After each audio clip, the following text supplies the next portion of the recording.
Très bien. Je voudrais commencer par remercier cet organe de presse qui est de renommée d'abord. Et puis, pour en venir et discuter effectivement de la première question, pourquoi investir au Gabon? Le Gabon, il faut déjà placer géographiquement ce pays qui est en Afrique centrale et dire que le Gabon est un pays aujourd'hui d'une stabilité politique qui n'est plus à démontrer. Le Gabon est un pays stable. Le Gabon, c'est un pays qui sécurise l'investissement. Donc, nous pensons qu'avec notre nouvelle vision, depuis un certain temps, depuis fin 2023, nous avons montré à la face du monde que nous sommes un pays responsable avec des politiques très, très responsables. Et nous pensons que le Gabon, dans la sous-région, est le pays le plus stable.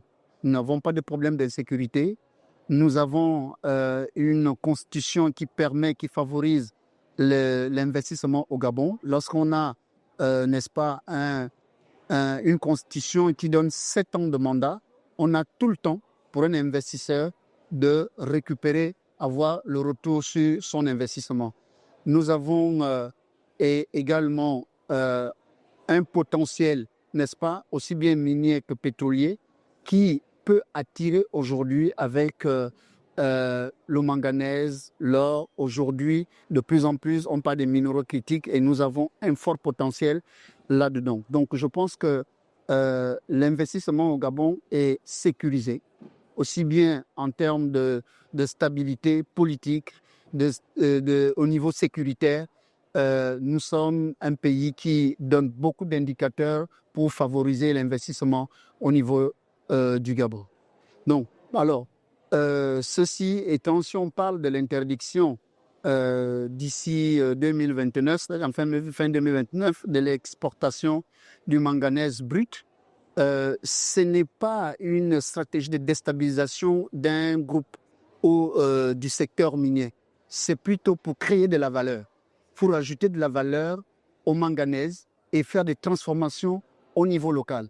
Vous savez, entre vendre le produit brut et l'exporter, ça n'a rien à voir d'avoir une première, sinon une deuxième transformation au niveau local. Ça ajoute de la valeur au produit et c'est simplement l'objectif visé où il faut, dans cette chaîne de valeur, intégrer déjà au niveau du manganèse cette force qui viendra à ajouter au niveau du développement économique un nouveau souffle avec de la valeur créée lorsqu'on fait de la transformation locale du manganèse. Et également, il faut dire que parallèlement à cela, il y a la création des emplois et il y a des unités de transformation qui vont voir le jour, ce qui permet d'attaquer tout de suite le fléau du chômage des jeunes qui est aujourd'hui tablé au niveau de 40%. Et nous pensons que la transformation du manganèse, en dehors du fait d'ajouter de la valeur, mais également va créer pas mal d'emplois. Et c'est ce qui colle à la vision du chef de l'État, chef du gouvernement, M. Brice Clotaire Oligui Nguema, qui a une vision claire, économique et sociale, et je dirais même environnementale.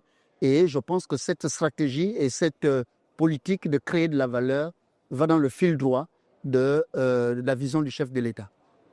Alors, d'abord, je dirais le discours. Le discours d'ouverture par mon homologue ministre des Mines, qui a fait une prise de conscience sur l'appellation ou la désignation des minerais critiques. Alors, la question qu'on se pose, effectivement, qu'il a bien expliqué, que est-ce qu'aujourd'hui, on devrait faire un casier clair avec des minerais critiques définis par les autres. En Afrique, nous devons, nous, choisir quel est le minerai qui est critique pour notre pays.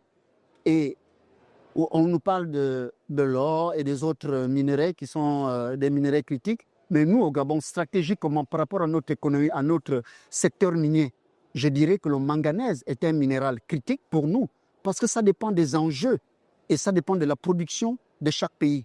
Quand on parle de minerais critiques et qu'on ne cite pas le manganèse là-dedans, alors que nous sommes le deuxième producteur de manganèse au monde. À partir de cet instant, stratégiquement et au niveau de notre économie, le manganèse devrait être considéré comme un minéral critique. Si on a parlé de manganèse, on parlerait également du fer. Nous sommes en plein projet d'exploitation du fer de Belinga qui va influencer, impacter de façon significative, n'est-ce pas, l'économie gabonaise. Et à partir de cet instant, pour nous, avec la vision que nous avions établie ici à Indaba, que le minerai critique doit encadrer les enjeux de chaque économie, de l'économie de chaque pays. Et à partir de cet instant, la définition même du minerai critique doit être recadrée et se dire, tant qu'il n'y a pas d'enjeux nationaux, lorsqu'on parle de minerai critique, on ne peut pas tout de suite se dire on n'en a pas. On n'a pas de minerai critique. Le minerai critique doit être un facteur avec des indicateurs de développement économique d'un pays, un facteur qui permet la qualification qui a des enjeux clairs dans l'économie d'un pays. Et à partir de ça, ce minerai-là qui devient stratégique pour ce pays-là, pour l'économie de ce pays, peut être appelé minerai critique. Donc nous sommes évidemment alignés avec cette position ici à Mining Indaba. Et l'autre enjeu, c'est que nous avons eu la possibilité de discuter avec pas mal d'investisseurs où nous avons présenté le potentiel minier gabonais et ce qui a surpris pas mal de gens. Je vais parler aujourd'hui des terres rares nous avons un fort potentiel de terres rares au Gabon aujourd'hui. Il y a beaucoup d'investisseurs qui sont intéressés. Nous en avons déjà enregistré beaucoup qui sont en phase d'exploration et peut-être d'ici très peu passeront à la phase d'exploitation. Et nous appelons à l'occasion effectivement des investisseurs pour venir au Gabon, découvrir notre potentiel minier qui peut réserver pas mal de surprises aux investisseurs.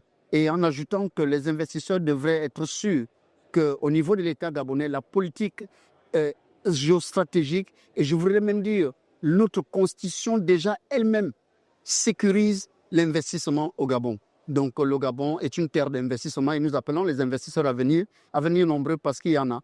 Il y a un potentiel minier qui ne dit pas son mot. Il faut simplement venir et le découvrir.